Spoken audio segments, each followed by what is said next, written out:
All right, let's get right into it. We kind of have a small list today, actually, but I'm going to go a little bit more into depth with some of the topics. Okay, so end to open U.S. student visas. All right, so we've given up. We've given up on being the center of science and technology. We've given up on being the beacon of progress and advancements. We've given it up. And I mean, to be honest with you, we've kind of been behind for a while. For a while now, we have been just behind the curve on test scores, on advancements, and like the only thing that we really were known for doing was for teaching people that would go back and run their countries. Like Harvard was one of the biggest, one of the most studied places for world leaders. So many different places, went to Harvard, and so they would take that knowledge that we gave them at Harvard and go and implement that into their own countries. Maybe I'm jumping the gun a little bit here. I should back up a bit. So Trump has basically put a hold on student visas. He's made it so that way student visas are conditional to if I like you, if you agree with my politics, if you agree with Trump and everything Trump says, then maybe we'll let you in. But if not, you got to get out, and we're no longer accepting applications. So it's like I was just saying a moment ago. We have had a problem with we've had a problem with just not being what we used to be as far as like the Center for Technology and Advancements. We've been behind the curve for quite a while. But I think this is like the nail in the coffin, if I'm being so serious. It's the end of an era. We are and honestly, if I needed to go to school and I needed to and I was living in a different country and I wanted to get a proper education, I wouldn't really come to America. I'd be scared to. I'd be terrified to. So even the people that are like, how do I say this, that are brave enough to come into America and just for the hopes of getting an education are they're going to be turned away.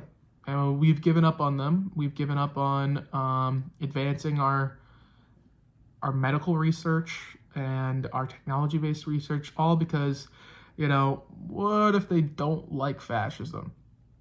If they don't, maybe we want to get rid of them. We want to keep them out. Yeah, so that's where we're at. It's just so over as far as advancements go. And I mean, that's kind of it. It's that we are in a death cult. That's what fascism is. It's ultimately the end point is, well, we're all gonna die, right? So why would we want to increase medical research? The whole goal is to kill more and more people. So why would we want to make advancements in technology unless those specific advancements were to make sure that we kill people quicker? So that's where we're at with that. It's just about over. That's the one thing I didn't really have a lot to say on. I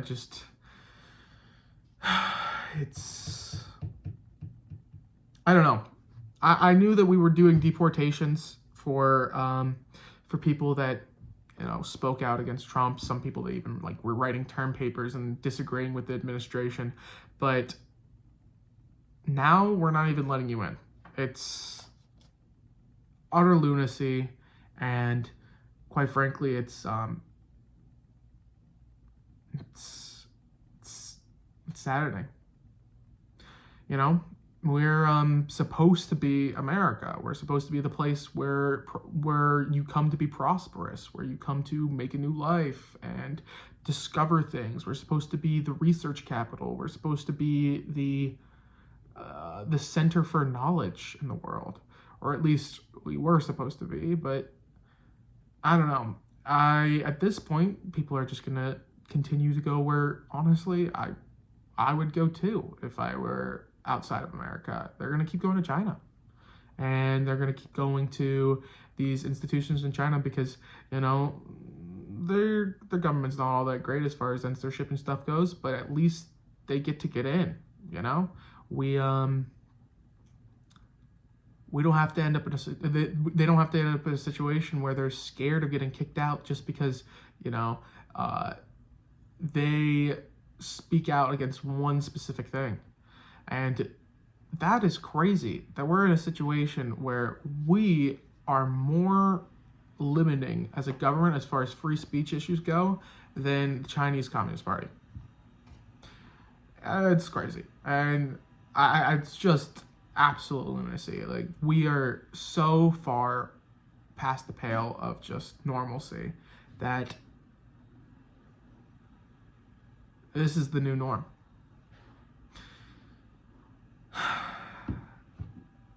I don't have a lot to say on that. Just the fact that it wouldn't be surprising if our test scores continue to go down. Oh, I do actually have something else to say on that. The biggest problem is that it is, once again, one of the easiest methods of soft power that we have. We have people that end up being world leaders come to our country, come to Harvard and to other, and like Princeton and these other institutions, and they soak up America and American exceptionalism and American culture. And sure, that's not always good. I don't always agree with it, but the fact that we just had like people come here and then trust in us and love America because they stay here and they get to enjoy, you know, the partying and having a good time and some safeties that we have. But and then when they get into office, they're like, you know, I don't really mind America that much. I kind of enjoyed my time when I was there. It was kind of a fun time. Maybe I should be more kind to the American ambassador when he comes by. I should be more open to doing deals with America. It's just such a easy layup soft power thing that we are just fucking flushing down the toilet. It's lunacy because I don't know. I guess we're in the world now that soft power is useless, or at least people don't believe it to be useful, that might is right is the only way to go. And so if you speak out even just to the smallest degree, it's over for you. We're going to cut you out of the situation. And I don't know. I'm just, to a degree, I'm happy that I don't have to deal with fucking right-wing people telling me about free speech. I don't have to hear about that anymore because this is the most blatant use of eliminating free speech. It is clear that, well, you can't come in if you don't like our dear leader. If you don't enjoy our dear leader, then why are you even here? No, come on. You can't be part of American society if, like, you don't like the dear leader. It's utter lunacy. We've given up. We've given up on the Republican Party has given up on free speech, and to a degree that's been true ever since October 7th with this just locking up protesters, these pro-Palestinian protesters on Harvard University and other universities. But we are fastly approaching the logical conclusion of full-blown erosion of the First Amendment. And soon it won't just be about not liking Trump. Soon it'll be, you know, well, are you a Democrat? Because we don't like Democrats. And then, you know, are you in support of every single thing that the administration is doing? No? It kind of seems like a traitor. I don't know. I've had this conversation before with people where it's like, fascism is built on exclusion. It's true. And people will argue it's not a fascist government, whatever. But what you can see is that it's very clear that the government has enemies, right? And those enemies are getting more and more. There ends up being, it seems that every day there's a new enemy. It used to be, undocumented immigrants. That used to be the big enemy. And now it's, okay, undocumented immigrants, but, maybe some documented immigrants, but, like, only the ones that have, like, visas and student visas, not, like, work visas. And now it's, well, maybe if you have a work visa, maybe you don't need to be here. And then it turns into, maybe some American citizens end up getting deported, that's whatever, and then it'll turn into, yeah, you're an American citizen, you're gonna get deported, but he was Mexican, so it's fine. And then it turns into, oh, but no, maybe we need to deport, just an average father and his kids. And at a certain point, anyone can be deported for any reason, because the biggest thing is there's no trials for this. There's no trials at all. No trials are happening, and when they do happen, they're ignored. It's at a certain point, people that are just speaking out will be deported, and it won't matter who you are. You could be a white man, a white straight man, and it wouldn't matter. They deport your ass.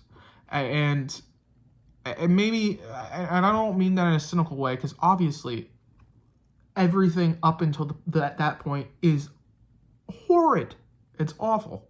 What's happening, like anyone being deported for unjust reasons, is horrid. And I don't want it to seem like I only care when it gets to that point.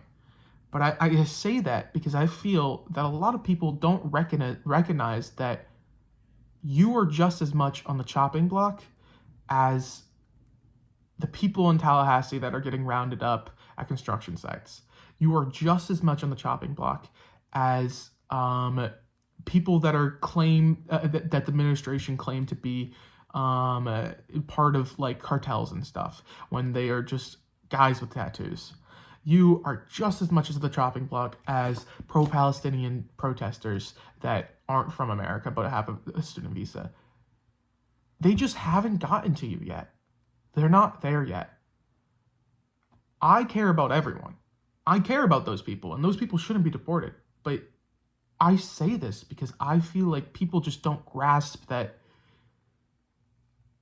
if there is not an adequate amount of pushback, this will keep this in-group, this group of people that are American, are meant to be here, are meant to stay here, is going to just keep getting smaller and smaller and smaller until there's no one fucking left.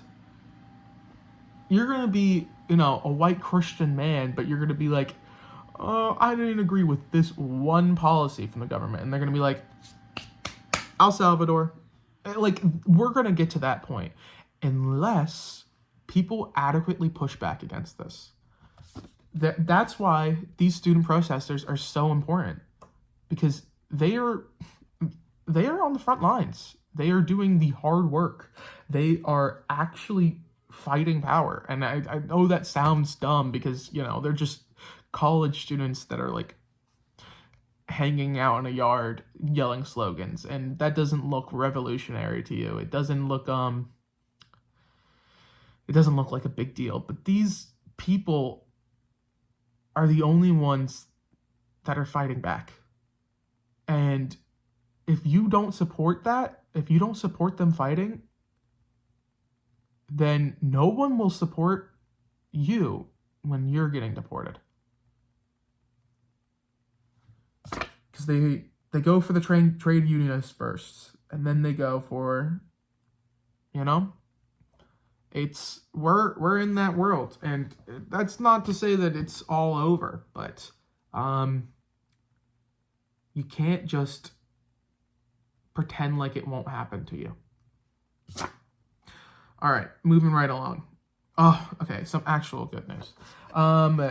we're gonna talk about Zohran Mandani. I believe I'm saying that right. One of the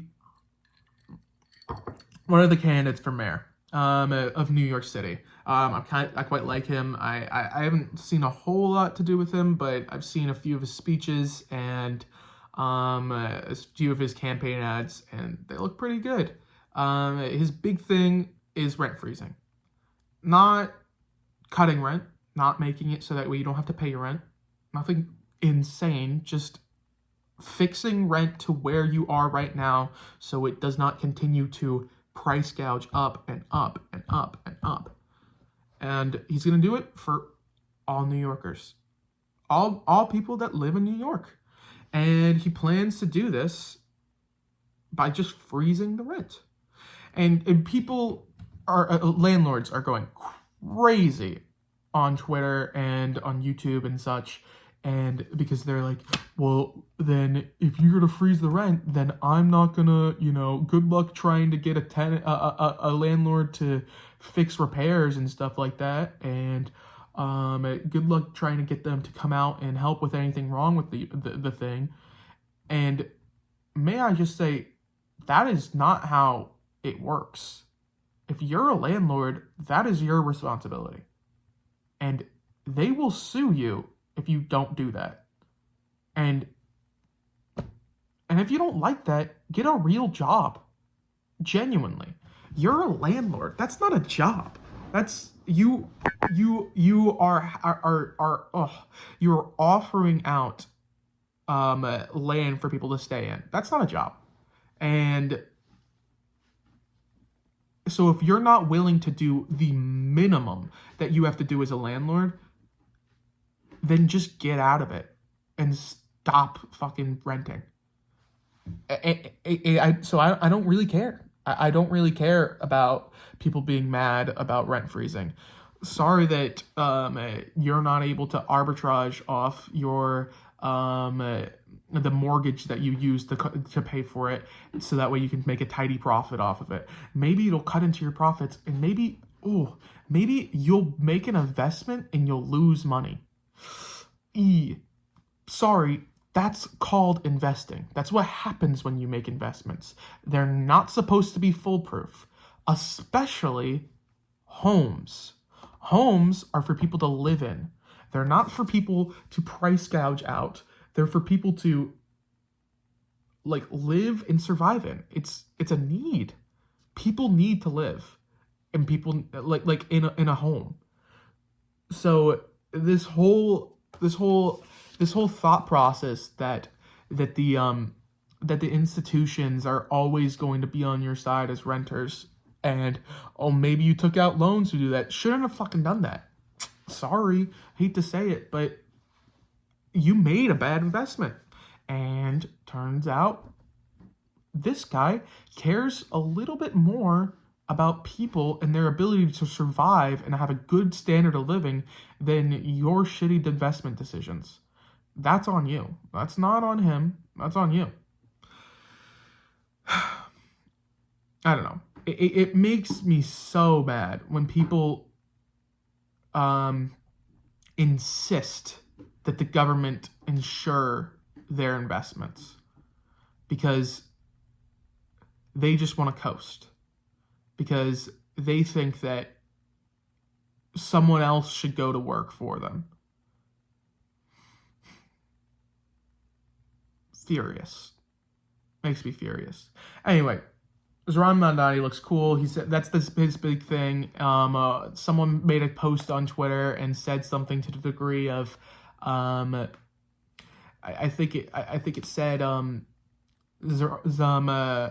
Mandani is hoping to gouge to make life hard for landlords by freezing tenements housing, and he quote tweeted it and said, it said socialist Zohran Mandani wants to freeze housing, and it said something like communist or something, and he just retweeted it and just went, I'm Zohran Mandani and I endorse this message.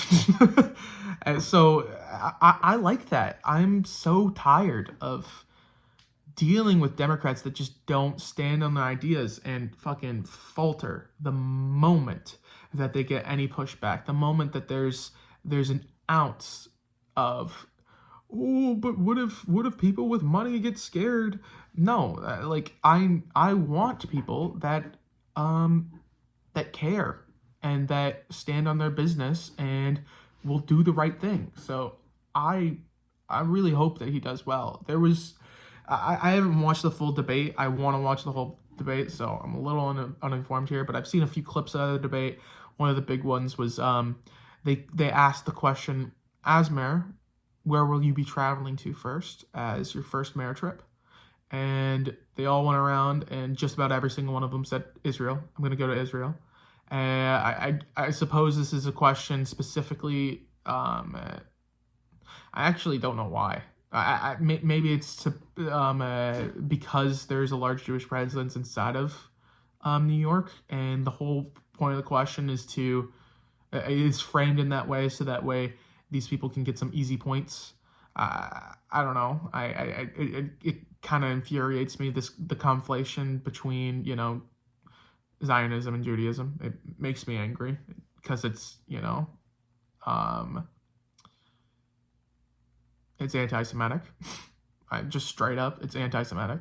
So that whole situation rubs me the wrong way.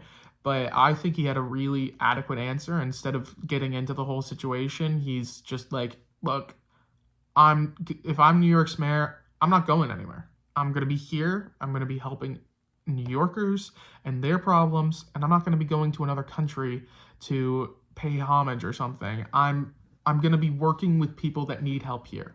And so they press him on it, and they're like, and they just start grilling him. They're like, does Israel have the right to exist? And he's like, wasn't the question.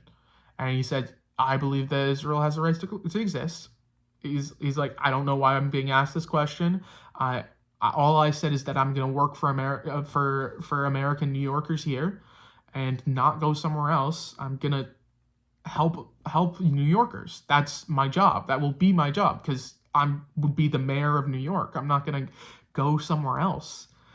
Then they ask the question of something to the degree of, don't you care about Jewish citizens inside of New York? And he responds with, of course I do. And I'm gonna be here inside of synagogues and helping Jewish New Yorkers inside of New York. Of course I care about them and their feelings and their needs, but I'm not gonna be able to do that if I'm not here. Which is the perfect response, honestly. It's absolutely absurd that we're gonna pretend that it makes sense for you as a New Yorker to go somewhere else. You're the mayor. Why are you leaving the city? I mean, sure you have to for like certain obligations, but like that should not be the overall thing. The overall thing is that you are here and you're doing good work for the citizens of New York. I don't know. I just liked a lot of the things he said. And I already said this, but it's just, I'm so tired of Democrats that aren't fiery and wanting to get shit done. I'm so tired of establishment Democrats, especially in New York. New York is such a Clintonite hellhole, and it's so unwilling to be what it could be, and it could be the center of progressivism. It could be. It really could be the center of leftist policy. But because there's just so much entrenched liberal like Clintonite rhetoric there, and people that subscribe to that ideology that are just in power there, it's awful. So if Zohran Mandani ends up being the mayor, it'd be a nice change. It'd give me a little bit of hope, But we won't know for a little bit. All we can do is hope. If you're at all interested in it, I'm sure that there's campaign stuff that you can do, as far as like phone banking and stuff like that. If I'm not mistaken, Progressive Victory is working on that right now, and it would be good to help out. So if you're at all curious about that, get involved. But if not, just hope. Okay. Okay, this is a bit of a crazy one. Palantir. Palantir's been kind of in the news. I don't know if you guys have really been paying attention to it. How do I start this without actually sounding like an insane person? Because genuinely, this is out of like some conspiracy theory stuff. This is okay. So Palantir is basically an organization, with an end goal of using AI to create like a memory bank of everyone in America. And to a degree, that's already a thing to a degree. We have this with like data centers and algorithms that specifically like watch what you do on the internet and like what videos you watch and stuff like that. And then they use that sort of information to sell to these data brokers. You guys probably know this, that they sell to these data brokers, and then these data brokers compile you into a data set, and then they sell those data sets to advertising companies, and those advertising companies will use that information to specifically target ads to you that they think that this specific like type of person would like. And I fully oppose to that. I hate that because it's just a complete invasion of privacy.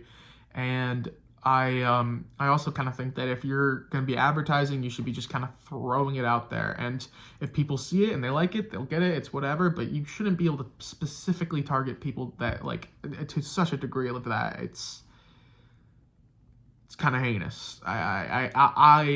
It's something I'm firmly against. I think that literally when you do advertising, you should be throwing it into the wind. And if someone pulls it out, then good for you, but you shouldn't be able to target people specifically to what they watch and are interested in. That should be private. That's my information. Why the fuck do you know what I'm watching? You're not my fucking friend. My friends know what I'm watching, but you don't. A fucking data broker doesn't need to know what I'm doing. And then it's also in a situation where some of these places have been known to correspond with the U.S. government, and we end up in a situation where we're dealing with the Patriot Act, and it's not just advertising being given to you, but also they're collecting data on you. So if they consider you to be a problem, maybe you get red flagged. And before that wasn't that, it was bad, but it wasn't the end of the world because we had a somewhat sane government. That we had you get maybe put on a no-fly list because you said some crazy shit that you probably shouldn't have said, or you were watching some crazy shit you probably shouldn't have been watching, but which I think is wrong. First off, I don't think that's right. But now we're in a situation where we have an insane government, right, that's able to use this information to deport people. Think about that. Based on the content that you consume through your swipes, through the videos you put on, they can collect that information, and then in coordination with the US government, they can say, that guy's bad. We got to take care of that. And maybe you get a knock at your door and they say, the reels you've been watching have been concerning. Do you think we could talk about that? I know, conspiracy theorist, it sounds kind of crazy, but that's kind of the goal of this company. And it's a big company, and that's what it's betting on. And the whole thing is that a lot of these data brokers have used algorithms to compile this sort of information. But the big thing that Palantir is using is AI. And this is a clear and cut case of AI just being evil. Like, just genuinely evil and destructive. we do not need to end up in a situation like what's the fucking movie, the Minority Report, where people are putting you in like a little box because the information that you've consumed and are saying, this is a concerning individual, they might do something bad, we should take care of that. That's bad. That's really scary. And it sounds sci-fi because it literally is sci-fi, but we are getting to the point where it could become a reality. And Palantir is already used this sort of information and sort of because it's not just based off of like content you consume on the platform, but it's also based off of like satellite data and like just general online information, because it's not just like YouTube videos and reels and stuff like that. It's also like what websites you go to, and then like what information they can get from data brokers about you, what companies you've purchased from, just like literally everything a cookie has used to track you on the internet.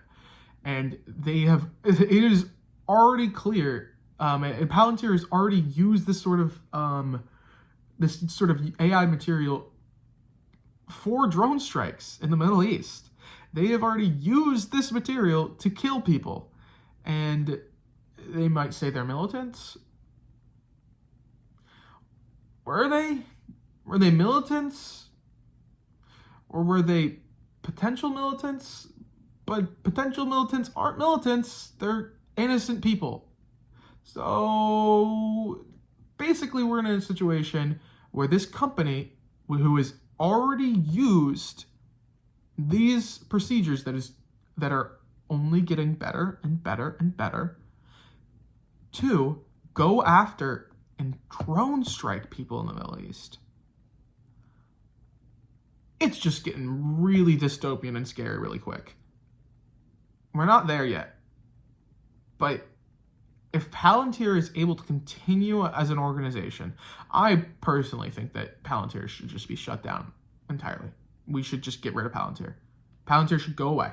We should dissolve all of its organizations, and we should also dissolve. Like, I'm such a fucking Luddite that I think that we should dissolve data brokers. So this is like insane to me. It is atrocious that Palantir is doing this. I don't know.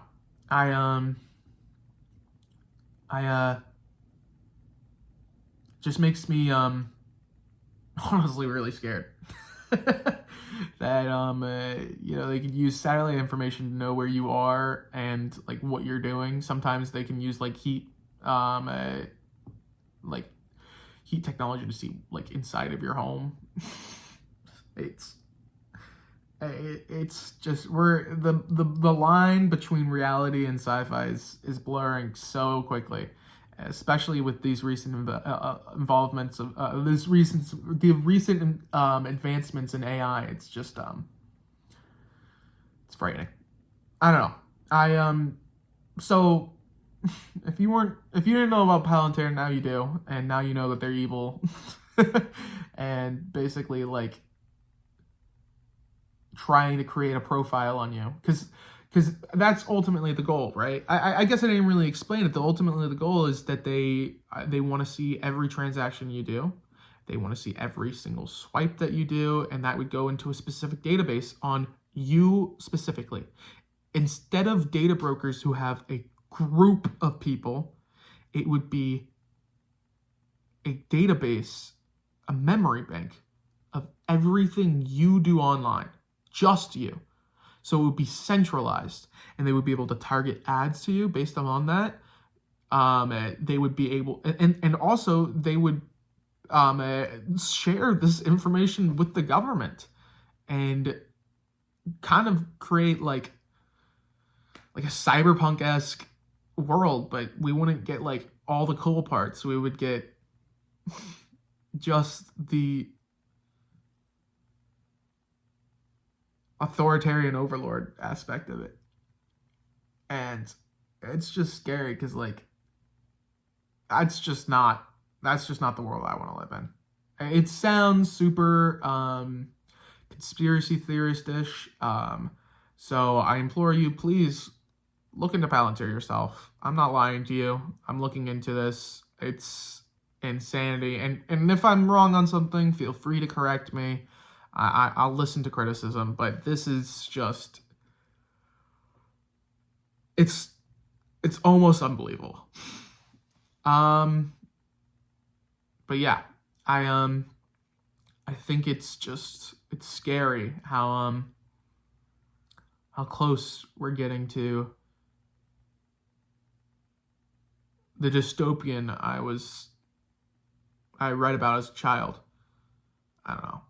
It always seemed like dystopian movies would put the time period that when it would be the dystopian reality too soon. And now I'm starting to wonder if it's coming too soon too. I don't know. Okay, let's move on. I'm just muttering around. Okay, so along with concerning news, I consider this to be good news. Let's talk about Russia, Ukraine. So recently, Ukraine's done a few organized strikes that have been super effective. The one that everybody's been mentioning about and how they were able to sneak like hundreds of drones. It might have been hundreds of thousands of drones inside of shipping containers that were on the back of trucks, and they and ship and like get this inside of Russia, and they use these drones to strike and attack a whole bunch of Russian bombers. And it wasn't something that's going to utterly decide the war, but it was a big deal that they are just able to do this as far as like a premeditated like secret attack. It was a big deal. Just the fact that they are able to get shipments inside of Russia that they can then deploy inside of Russia. Now Russia is in a situation where they need to examine every single piece of cargo that's coming inside coming and going inside of their country, because they don't know where the drones are, because clearly they are so fully infiltrated that they don't know like which shipping containers are a problem or not. And the crazy thing is that, to my understanding, this tech is Ukrainian. It's not US, it's not Chinese, because the Chinese have stopped selling drones to Ukraine. It's just Ukrainian that they were able to build themselves. So as far as like hard tech, as far as like tech warfare goes, they are very advanced. And it's a big deal. I think it's really cool that they're able to actually show that they're not going to just take it lying down. That's good. I think that's a good thing. And they had that whole incident with the bridge that they were able to, over time, they were continuing to put more and more and more explosive onto this one support beam until eventually they just exploded it. And from my understanding, the bridge is completely inoperable right now. It was like an important bridge. I don't remember exactly where it was, but it was an important bridge inside of Russia. And well, the whole thing is not that the bridge was super important, although to my understanding, it was. It's the fact that they did that, and they're claiming that they have other methods to do that. They have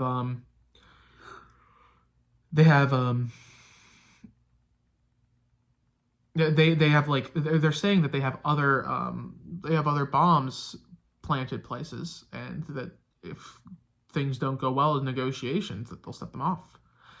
I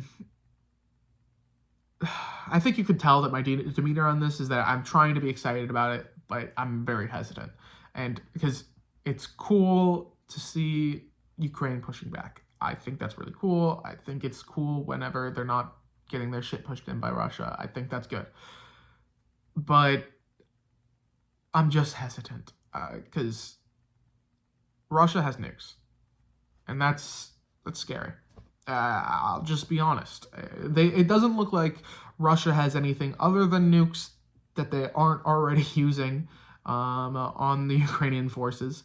So it's not like they have like tricks up their sleeves more than, well, nukes. And I used to be one of these people that said that Putin was a bad man, not a madman. You know, that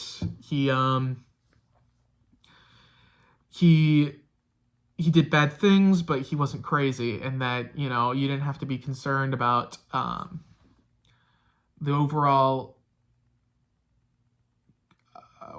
worry of nukes, right? You didn't have to be concerned about him using those types of things. And to a degree, I think I still believe that, but just this entire war has been such a complete embarrassment. And honestly, it's just, I don't know. I never really thought he would do it. I didn't think he would invade, just because it would be a complete catastrophically bad for his like economy and for his military and his military forces. They're completely diminished, and for the morale of the country. I thought there was no way he would do it. And because it was just such a terrible idea. And it's proven to be a terrible idea. Just not just because of these recent strikes, but just because of how long it's dragged on. Not to say that Ukraine isn't suffering too, but it definitely, there's not been enough gains to outweigh the amount of bad that has happened to Russia. Anyway, so I think it's crazy that they even invaded in the first place. I think that's insanity, and the fact that he thought that was a good idea scares me, because I thought there's no way. There was no way. That was my thought process. My thought process is there's no way he'll do it, and everything will be fine, and that's just not what happened. So I don't think they'll use nukes, but it's just scary when you poke the bear, you know? I don't know. And it kind of pisses me off when people don't acknowledge that reality, that Russia does have nukes. It does. And I don't know if they're afraid to use them. I understand the arguments of appeasement, and that you just with Germany, you can't just give up land because they'll continue to take. But Germany didn't have nukes, and I feel like we learned a lot of lessons from World War II, but for a lot of people, I feel like they're not playing under the rule book that nukes change war forever, because they have. World War II, up until the very end, we didn't have nukes, and so you could fight anyone, and as long as they couldn't get back to you and destroy you, it would be fine. But now that we have countries with nukes, it's very hot. It's very scary. Yeah. I don't know. It's something that makes me very nervous. Because I'm a staunch believer in that if one nuke goes off, just about every other nuke is probably going to go off too. I think that I believe in MAD. I believe in hair triggered analysis. I believe in all those things. I talked about it when I talked about the missile defense system a little bit ago, but I feel like nukes don't scare people enough, and especially when a lot of the world leaders that have those nuclear codes are not safe people. They're not people I would trust. I know. It makes me concerned. It makes me concerned that they could kill us all. I'm just straight up that they could kill us all. I don't know. Okay, but yeah, I just feel like we live in a different world now than we did when than World War II. So you just can't. Some lessons still apply, but you gotta learn You gotta learn that war is new and different, and you can't use all the same playbook. Sometimes, and as awful as it says, sometimes a peace deal is necessary to make sure that we don't all blow up. And I understand appeasement's bad, but I will always value human life over dirt and soil. So if giving up like an amount would save a significant amount of lives, I think that's a worthy trade. Especially just the thought that if there had been a peace agreement 4 years ago, it would have saved so many lives. Not just Ukrainian, but also Russian lives that to a large degree, a lot of these people on the battlefield are boys. They're not people that are invested in the cause. They're not people that like war and that love it. I mean, surely there is people like that, and those people are pretty objectively evil. But there's a lot of people that are drafted there and don't want to be there, and because of Putin hasn't come to the table, and because America hasn't done an adequate job of pushing Russia to the table and getting people involved to get to the table, a lot of people have died. I think diplomacy is important in these times, especially when Ukraine has the upper hand right now. Like, they are clearly doing reconnaissance missions inside of Russia where they're blowing up a bunch of stuff. So it could be in the best interest of Russia to look for a ceasefire at this time. Heavy one. Just scary. Nukes are scary. They're scary in a big way because you can come back from fascism. You can come back from liberal incompetence. You can come back from losing a mayoral race. You can come back from denying student visas. You can come back from those things, but you just can't come back from nukes. You can't come back from everybody blowing up. It's not. That's like a game over situation, and that's why it's so scary. Okay. Moving along. So let's talk about the budget, because Elon Musk is out, and they're having a big feud on it. Honestly, I probably should have talked about Elon Musk already. Crazy things have happened. The big thing that is happening is that Elon came out and he's actively saying that he doesn't like the big beautiful bill that's supposed to balloon our deficit and cut spending too. So it's supposed to balloon the deficit but somehow cut the things that are important. So yeah, but he comes out and he says, now that I'm out of government, I hate the big beautiful bill. I hate it. It's not good. It does the opposite of what I wanted. And to a degree, yeah, it does. And he's right, which sucks because I fucking hate the guy.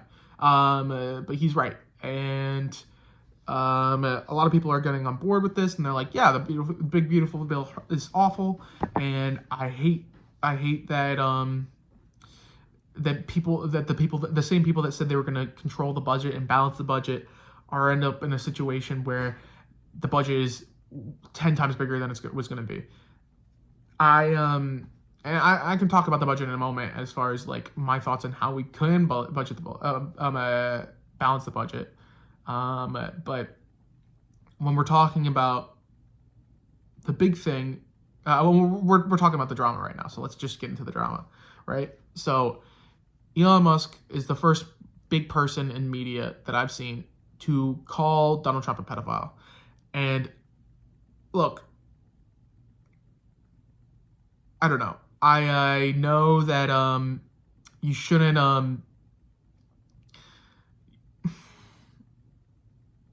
I don't like him. I think there's a show that I watch. I've watched a few episodes of How I Met Your Mother, and there's a big there's a quote from Barney that says you never stop two women you never stop two girls fighting. And it's super misogynistic and stupid, but that's kind of how I feel right now. I got two women that are fighting, and I'm just fucking enjoying the show. It's great. I super misogynist metaphor, but that's almost exactly what I think about. Where it's like I'm never mad when people I don't like are fighting. I mean, to a degree, I'd rather just not hear them. I'd rather them fucking go away. But it's kind of nice and satiating to see them yell at each other, and for someone to fucking call him a pedophile already, because he is a pedophile. Like, he's legitimately he is a pedophile. We've known he's a pedophile. It is no surprise that he's on the logs. We know that. We know that the Epstein logs aren't being released because he's on them. We know that. I've been saying that since, like, 2020. Like it's not new. It's not new. It's very unsurprising.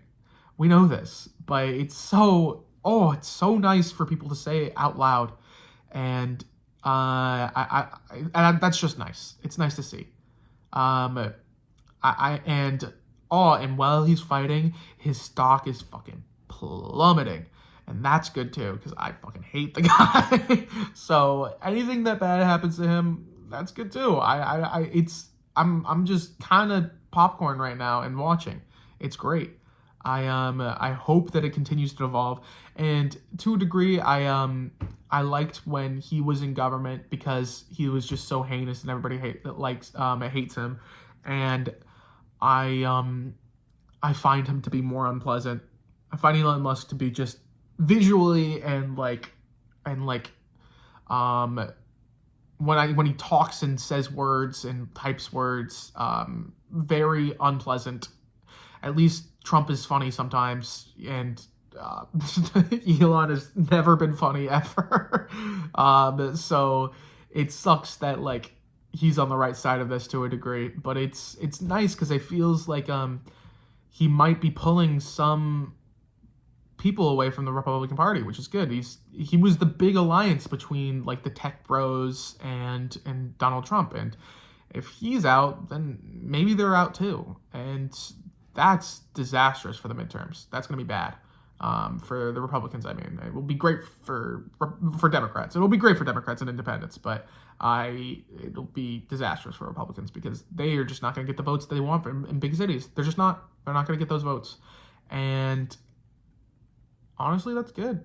Kind of fucking tired of hearing about them all the time and hearing them bicker and this.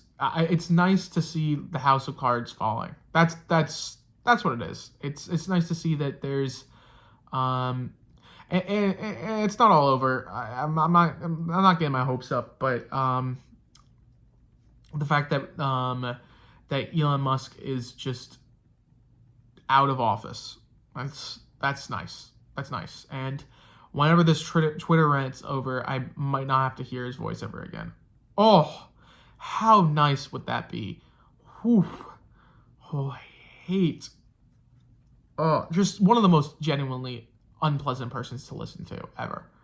But yeah, I think it's good that they're fighting, and to a larger extent, it's not going to take away all the people that watch all the people that are inside of the Republican Party, like the mainstays inside of the Republican Party. It's not going to change their opinions or at all, but I think it's going to take away a good chunk of the voter base.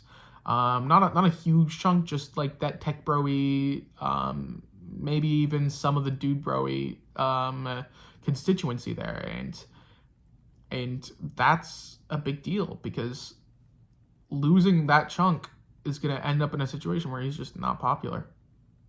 That's good. That's good. I can only hope that popularity still matters. Okay. But yeah, no, I'm glad that someone's called fucking Trump a pedophile. Just wish it was someone less awful doing it. I wish, oh, it would be so nice if like Bernie Sanders called him a pedophile. That would be so good. I would really like that. That would be nice. But it won't happen. Bernie Sanders is too polite. Anyway, moving right along. So about the budget. Let's talk about the budget. So I've had these conversations in the past before. When we're talking about the budget, what is the budget? So we collect taxes, and then that goes to a pool of money, and then we use that money to buy things, to do things, to invest in things. And for a long time, we have been borrowing money to make that happen because we don't have enough money coming in. And I feel like every time I talk to someone about this, they want to go straight to the spending, and they want to talk about how here are the things that we need to cut, here are the things that we're spending too much money on. And sure, there are some things that we're spending too much money on, and I will get into that. But that's not the problem. The problem is we're not making enough money. That's not how you solve problems. The problem is that ever since Reagan, we've been making significantly less money as far as income goes. We are just not taxing appropriately. There are people and corporations that need to be taxed so that way we can make it out of this. Because it's both. It should be both. We should be increasing taxes on the wealthiest Americans that don't need any more money, that have enough, and the corporations that why are we opposed to taxing corporations that are like record profits every fucking year? Can we have some of that? Like, can we invest into Social Security for some of that? Can we invest into social services for some of that? Like, it is important that we are also taking in more money. So I just want to start with that. I want to start with the taking in more money aspect of that, because it infuriates me when people talk about balancing the budget and they don't talk about the income, because that's part of the budget. It's just part of the budget. Okay, as far as cutting, we can talk about cutting. All right, give me just 1 second on the cutting. I'll be just right back. All right, we're back. I don't know how I'm going to clip this in, but I'll make it fucking work. I'm going to do it in post. I don't know how to do that, but I'll figure it out. I got to figure out how to do editing. I know these videos have been kind of lackluster as far as the editing has gone. I want to learn how to do that, so I'm going to learn how to do that. And the editing's going to get a little bit better, and it's going to be a little less choppy, but for now, I care about getting these out. Anyway, we're talking about the fucking deficit. Damn, this is a little boring. But it's important. It is boring, but it's important. It's important to fucking balance this budget. Right. Okay, so we were just talking about income, right? So we need to increase the amount of income that we're getting into this country because it's just not enough. It's not enough. We need to be able to pay for things as we get bigger and bigger, as we have a larger and larger population. It's important that we pay for things, and we bring back those tax laws that we had when economically things were good. Economically things were good. Once again, which is before fucking Reagan, before Nixon, before Reagan, before those shitheads got into the office. We had FDR level taxes, and things were economically good. So bring those fucking things back. And then here's the part that I can get on board with. Government has bloat. It's true. And to a degree, bloat is necessary because it gives people jobs, which puts money back into the economy, and it makes sure people don't die in the street. Sure. So to a degree, bloat is good, but not all bloat is good. Some bloat is bad. When you're talking about the big things that are economically important, right? To my understanding, there are 4 big things that take up the largest amount of our budget. The first one is paying the debt, and this is interest payments. This is not paying it all off. This is just like what we have to pay, like our credit card statement. This is the minimum balance that we can pay, and we have to pay that. Like, that's not an option. That's not something we can like, what if we don't pay it? Because if we don't pay it, we can't borrow any more money, and then we don't have any debt to pay for the things that we have to pay for, like Social Security. Social Security can be cut, but it really should not be cut because people need that shit. And also, people work their fucking entire lives just so that way they can end up in a situation where, they can end up, reaping those benefits of working a whole lot. Damn, I say that a lot, don't I? Anyway, right. So they end up in a situation. I said it again. They work their whole life, and they should be able to reap those benefits. And then the last 2 are the 2 that we can really talk about, and that would be military and Medicare.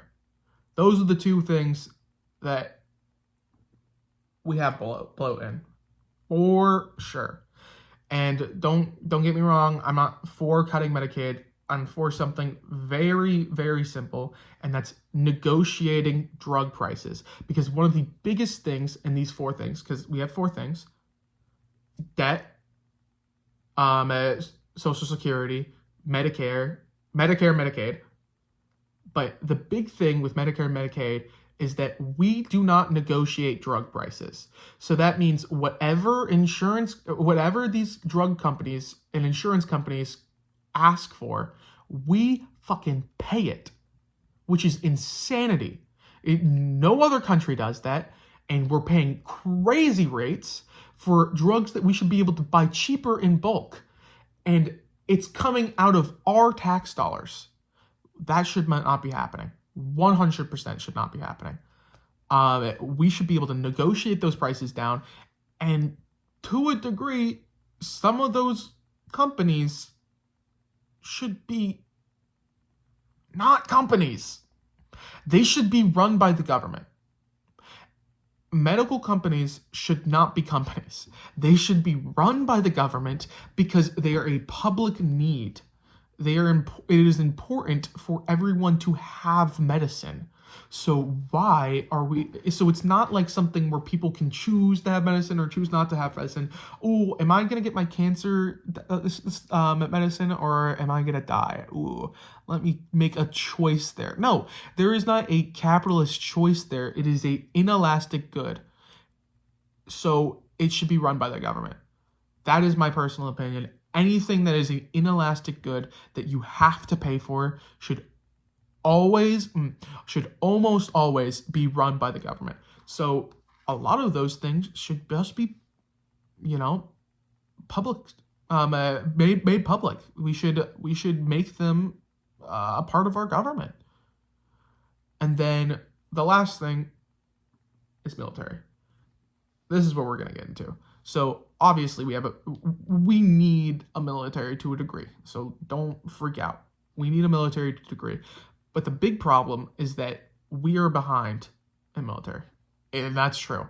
Because like I was just talking about with the Russia-Ukraine situation with the drones, we don't have the drone manufacturing technology that China does. And to a degree that Ukraine does, which is crazy. Because what we're doing is we're increasing military spending every fucking year. But we're still spending money on shit that doesn't matter anymore. Shit that we don't need to continue to build tanks. We're not invading anyone. We have tanks. We don't need to build more. We don't need... There's stories of departments flying jets like just in circles above bases, in circles, just because they don't want to lose the fuel money that they have because they have to cap it out or they might decrease their fuel money. We need to stop that shit. And we need to stop investing in stuff that's not militarily beneficial anymore.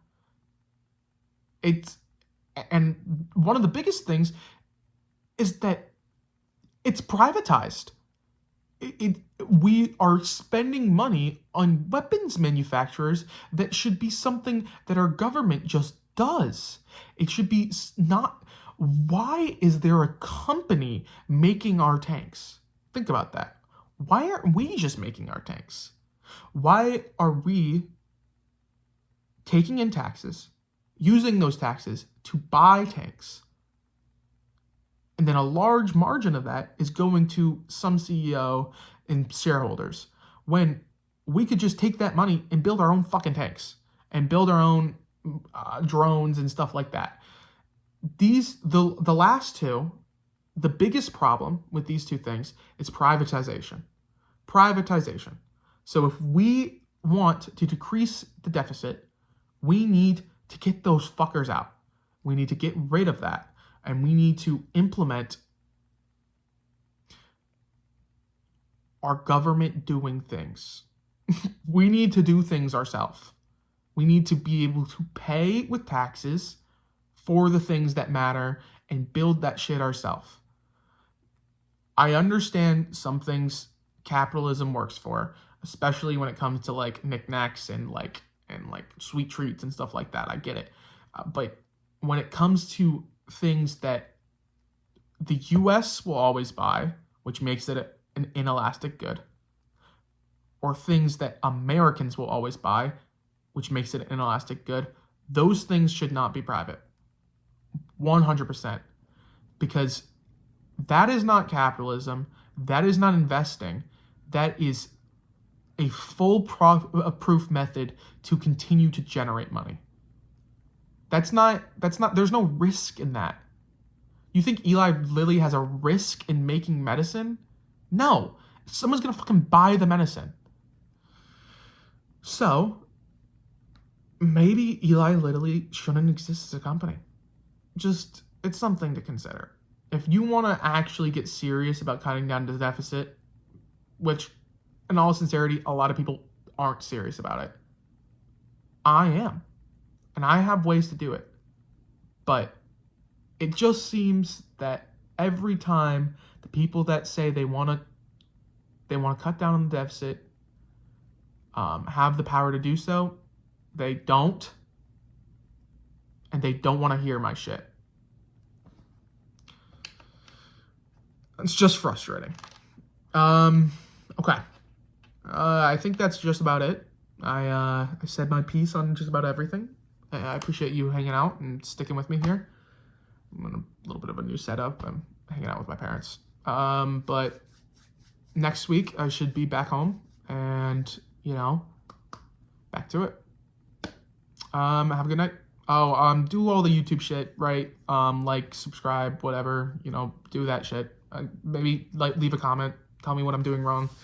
Tell me what I'm doing right. Maybe don't be a complete shithead. I don't know. Have a good night.